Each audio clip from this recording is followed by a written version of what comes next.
So the first thing we're going to do is turn off the water so that there's no water in the bowl. And you may want to use a towel like I did because there may be water down there just so you don't make a mess. So once it's empty, there is going to be this piece over here. Just make sure your water's off. And then you're just going to loosen this piece. This is what attaches the fill valve to the toilet.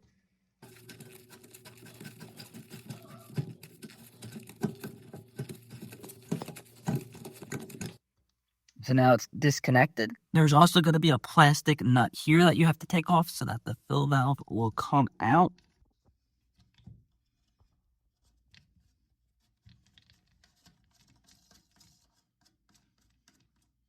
So there we go. We're going to disconnect this little rubber hose from where it connects to the flapper.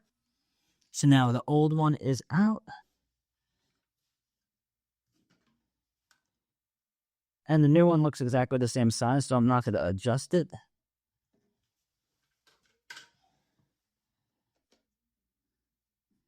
Now we're going to put it down there.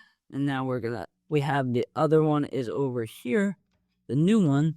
And now we're going to take this and tighten it on.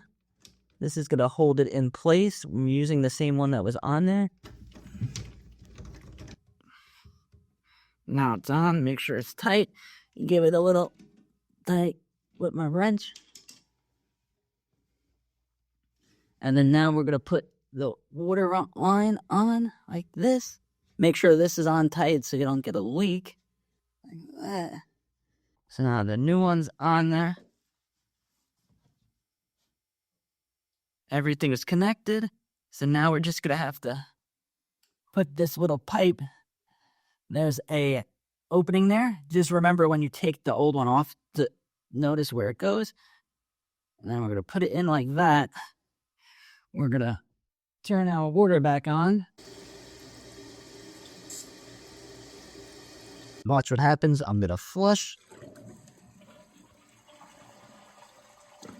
And the way it fills is it just goes straight up and it floats and then turns the water off.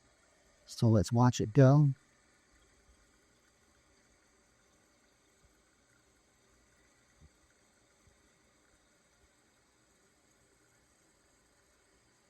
The water's filling up now. And you're going to see the piece float.